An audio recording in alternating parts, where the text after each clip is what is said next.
My life story എന്ന് പറയുന്ന സെഗ്മെൻറ്റിലേക്ക് എല്ലാവർക്കും സ്വാഗതം.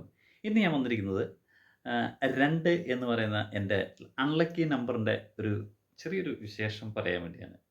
എനിക്ക് ഒട്ടും ഇഷ്ടമില്ലാത്തൊരു നമ്പർ എന്ന് പറഞ്ഞാൽ 2 ആണ്. 2ാം സ്ഥാനം. അതാണ് എനിക്ക് ഒട്ടും ഇഷ്ടമില്ലാത്തത്. നമ്മളിപ്പോൾ എന്ത് കാര്യം ചെയ്താലും നമ്മൾ 1ാം സ്ഥാനത്ത് എത്തുക എന്നാണ് നമ്മൾ ആഗ്രഹിക്കുന്നത്. 2ാം സ്ഥാനത്ത് എത്തുന്നത് എനിക്ക് ഏറ്റവും ഇഷ്ടമില്ലാത്തൊരു കാര്യമാണ്. എന്ന് പറഞ്ഞ പോലെ 2ാം തീയതി. അതിൽ ഒട്ടും ഇഷ്ടമില്ലാത്ത 2ാം തീയതിയാണ് ഏപ്രിൽ 2. അന്നാണ് എല്ലാ പ്രശ്നങ്ങളുടെ ആരംഭവും. അതുപോലെ തന്നെ ഒട്ടും ഇഷ്ടമില്ലാത്ത മറ്റൊരു 2ാം തീയതിയാണ് ഫെബ്രുവരി 2. കുറച്ച് വർഷങ്ങൾക്ക് മുമ്പ് എൻ്റെ ഒരു സുഹൃത്ത് എന്നോട് വളരെ മോശമായിട്ടുള്ള രീതിയിൽ എന്നോട് സംസാരിച്ചു. അപ്പം ഞാൻ ഒന്നും പറഞ്ഞൊന്നുമില്ല. അതിനുശേഷം കുറച്ച് കാലം കഴിഞ്ഞപ്പോൾ ഞാൻ തിരിച്ച് വഴക്കുണ്ടാക്കി. അതിനുശേഷം പിന്നെ കോംപ്രമൈസായി. പിന്നീട് ഞാനിങ്ങനെ ചിന്തിച്ചു, എന്തുകൊണ്ടാണ് എന്നോട് അങ്ങനെ വളരെ മോശമായി സംസാരിച്ചത്? എന്നാലും എനിക്കത് ഉള്ളിൻ്റെ ഉള്ളിലുണ്ടായിരുന്നു.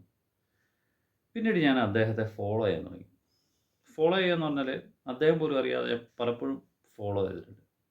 അദ്ദേഹത്തിന് അറിയാത്തൊരു കാര്യം എന്ന് പറഞ്ഞാൽ അദ്ദേഹവും ഞാനും തമ്മിലുള്ളൊരു ഫോട്ടോ ഞാനും അദ്ദേഹം തമ്മിൽ ഒരു മൊബൈൽ ഫോണിൻ്റെ ഫ്രെയിമിൽ വന്നിട്ടുണ്ട്. അദ്ദേഹം പണ്ട് ജോലി ചെയ്ത സ്ഥലത്ത് ഞാൻ പോയിട്ട് കണ്ടിട്ട് അങ്ങനെ ഒരു സെൽഫി എടുത്തൊരു ഫോട്ടോ എൻ്റെ കയ്യിലുണ്ട്. അതുപോലും ഞാൻ ഇന്നേ വരെ പറഞ്ഞിട്ടുമില്ല.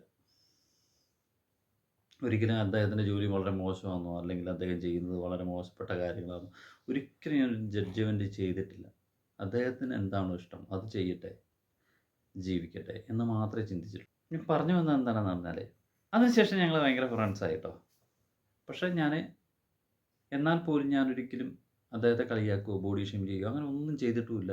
പക്ഷേ എല്ലാ കാര്യങ്ങൾക്കും ഞാൻ കൂടെ നിന്ന് എല്ലാത്തിനും സപ്പോർട്ട് ചെയ്തു. പക്ഷേ അവസാനം എന്തോ അദ്ദേഹത്തിന് എന്നെ ഒരു ഇഷ്ടമല്ലാത്ത പോലെ.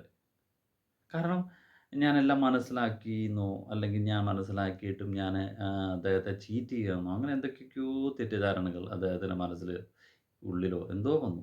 അതുകൊണ്ടാവാം. ആ ദേഷ്യപ്പെട്ട് സംസാരിക്കുന്ന സമയങ്ങളിൽ പോലും എന്നെ ഞാൻ പറയുന്ന കാര്യങ്ങൾ ഓക്കെയാണ്. ഞാൻ എന്തെങ്കിലും പറഞ്ഞു കഴിഞ്ഞാൽ ഞാൻ പറയുന്ന കാര്യങ്ങൾ വ്യക്തമായിട്ട് ക്ലിയറായിട്ട് പറയും. അങ്ങനെ പറയുന്ന സമയത്ത് മിണ്ടാറില്ല. മിണ്ടാതിരിക്കുമ്പോൾ എന്താണ് മൗനം സമ്മതം. അതുകൊണ്ട് പിന്നെ ഞാൻ ഒന്നും സംസാരിക്കില്ല. കാരണം അവർ സമ്മതിച്ചല്ലോ. പിന്നെ എന്തിനാണ് അവരെ പിന്നെ വേദനിപ്പിക്കുന്നതെന്ന് ഓർത്തിട്ട് പിന്നെ അദ്ദേഹത്തിൻ്റെ ജീവിതത്തിലേക്ക് ഞാൻ പോകാറില്ല. എന്നാൽ പോലും ഞാൻ ഫോളോ ചെയ്യുന്നുണ്ട്. അദ്ദേഹം എവിടെയാണ്, എന്താണ്, എങ്ങനെയാണ് എന്ന് ഒരു 10 വർഷമായിട്ട് എനിക്ക് ശരിക്കും വ്യക്തമായിട്ട് ക്ലീനായിട്ട് എനിക്കറിയാം. പക്ഷേ അവരുടെ ചീത്ത കൂട്ടുകെട്ടുകളും ചീത്ത ഫ്രണ്ട്സിനെ ഞാൻ മനസ്സിലാക്കി എന്ന് ഓർത്തിട്ടാകണം. അല്ലാതെ വേറൊരു കാരണവും ഇല്ല. എന്നാൽ പോലും ഞാനൊരിക്കലും അവരെ കുറ്റ കുറ്റപ്പെടുത്തി സംസാരിച്ചിട്ടില്ല. ഒരിക്കലും കുറ്റപ്പെടുത്തി സംസാരിക്കുന്ന വ്യക്തിയല്ല ഞാൻ.